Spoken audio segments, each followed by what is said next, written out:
As I work in my backyard, I pay nearly constant attention to my surroundings. I'm just always looking. Sometimes I just feel grateful and enjoy what I see, hear, touch. On other occasions, I perceive early signs of impending problems. If there's a wet spot in the lawn, for example, I don't just find that interesting and slog through it. I know I need to dig up the sprinkler system to fix the leak before it's serious. Wet spots don't just appear in the lawn. If I see more than a few wasps in an area, I stop and watch.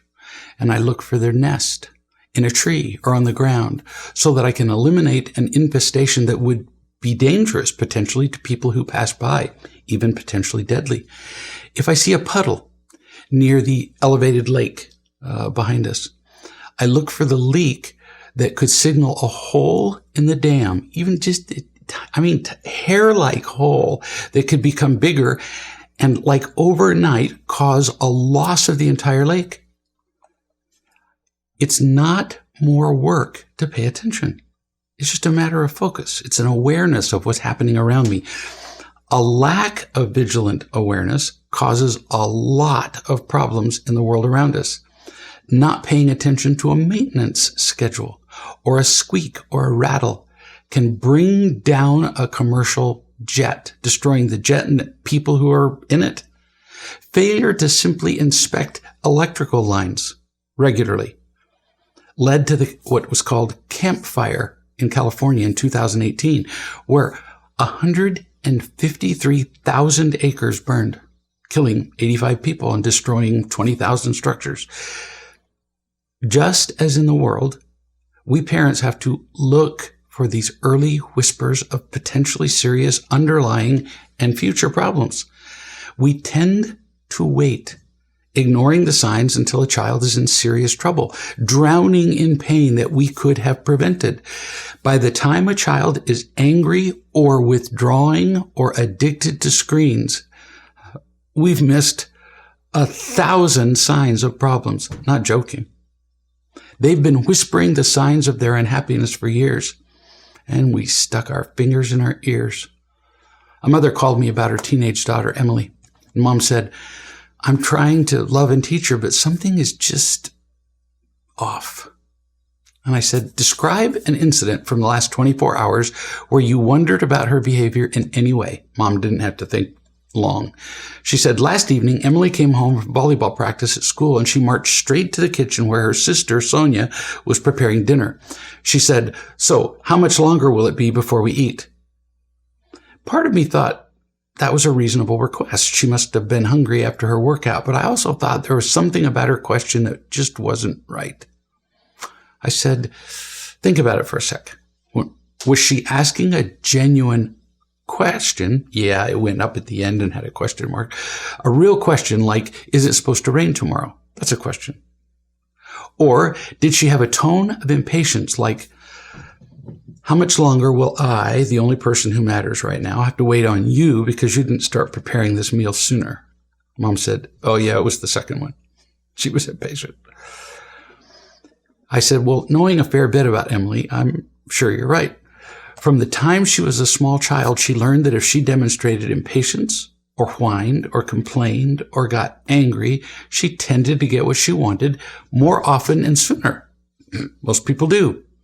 So she has continued that practice, and she's gotten more entitled and more clever about expressing it, to the point where she often fools you, as she did here.' Mom said, 'It's kind of embarrassing that I haven't been noticing this.' Yeah, probably a little embarrassing. Or you could just see it as information to guide how you love and teach her now. So I gave Mom some suggestions about what she could do because she didn't know what the next step was. That afternoon, Mom asked Emily to describe the interaction she'd had with Sonia the evening before. So this is the second day. Emily acted like she didn't even know what Mom was talking about. You've seen kids do this over and over. They act like they suddenly got Alzheimer's. They give you that blank look like, what? It's pretty amusing when you learn to see it. Now, is it possible that Emily didn't remember the event, that she was not pretending? No, not really. We're inclined to go, oh, yeah, she just forgot. No. It was a very direct confrontation of her sister, and she was hungry, and she made a thing about it. It was memorable. But when she was questioned about it, Emily didn't want to remember it. That's the point. And boy, if parents just got that point, I don't remember, that's absurd. They never forget their birthday. They never forget that you owe them money. But somehow deep down, she knew that there was something wrong with that interaction, so she chose to forget it. Well, not really forget. She chose to pretend that she didn't remember it. And Mom said, I think you know exactly what you said to your sister, and I'm going to help you remember. Until you can tell me what you said to your sister yesterday and what it meant, please listen closely. This is loving and teaching. This is real teaching with guts. Mom said, until you can tell me what you said and what it meant, you'll be skipping dinner this evening. And I'm smiling, going, finally, a parent with courage. Suddenly, like a miracle, Emily did remember the conversation and recalled the words she spoke almost word for word, proving what? What I just said. She remembered that she had lied about not remembering the event. Mom said, now consider your words that you spoke. So how much longer will it be before we eat? And throw in how you felt when you said those words. What were you really communicating? And then Emily did the I'm incredibly stupid suddenly thing. She appeared to be dumbfounded by the complexity or the stupidity of Mom's question. Children turn on the I don't know look like a switch. Why? Because they've learned it gets them out of trouble. We don't know how to respond to, I don't know. I forgot. Dinner time was approaching, the meal she was going to miss. And Mom wondered whether her consequence of no meal was too severe. So she called and asked me. She said, Emily's been entitled for so long that usually she doesn't see the entitlement. She sees what she said, but she doesn't see the entitlement in it. She really believes that her demands and impatience, which are cloaked in semi-civil words, are acceptable. So before you make her miss dinner, you might give her a clue or two about what she did. Give her a little bit more chance, because she really is not pretending to be this stupid about it. She did pretend she didn't remember the event, but she's probably not pretending to be this dumb about it. And Mom said, how would I do that? You might have her write out the words that she spoke and see if she can spot what she was doing. That very often helps. If that doesn't work, might not, you can really clue her in by asking her to imagine. Now, this is such practical parenting. Imagine the scene happening again. But this time, she's not in the scene. She's watching an interaction between you, Mom, and Sonia. So she's watching a film. You arrive home, and when you see her cooking a meal, you are just brimming with gratitude for her being responsible, for freeing you up to do other things. And you speak to her with that grateful attitude.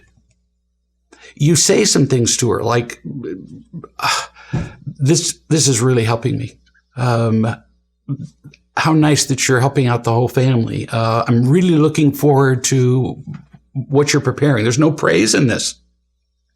Then require that Emily write out what she learned from watching the film with you in it, with Sonia. And she has to do that before dinner.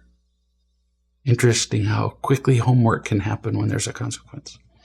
So Mom did what I suggested, and within 20 minutes, a similar essay from home or from school would have taken her 6 weeks to do. Emily reappeared with a smile and a printed page, which said this, quote, I really didn't see what I was doing. And I believe that. But you helped me to get to the point. I was so selfish. Golden words.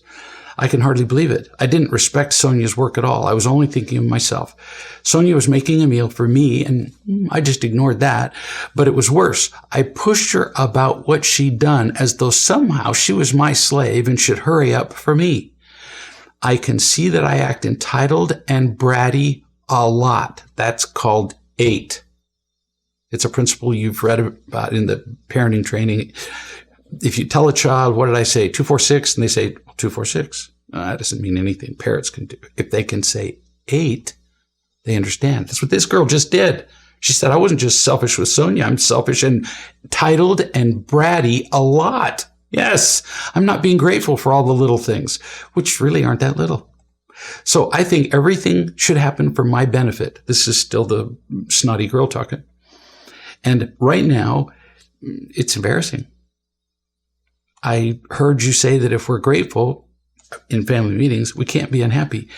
I didn't get it. I wasn't listening. I didn't get it till like right now. If I had been grateful, I would have kissed Sonia on the cheek. See, Mom didn't suggest that. This girl is really understanding. I would have kissed Sonia on the cheek and thanked her for fixing dinner. That's what I would have done. And I wasn't even close to that. That means she just got the point.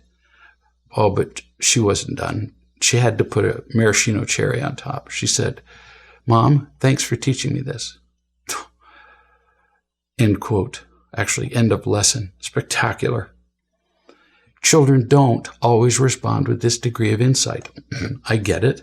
Or change of attitude. So what do? You persist till they do. If she hadn't done this, Mom would have had her miss dinner and would have persisted and ignored homework and everything else until this lesson was done. Well, what if she couldn't turn in her homework the next day? Who cares? So her grade is down in some course, but she learned something about life. That's what we're missing.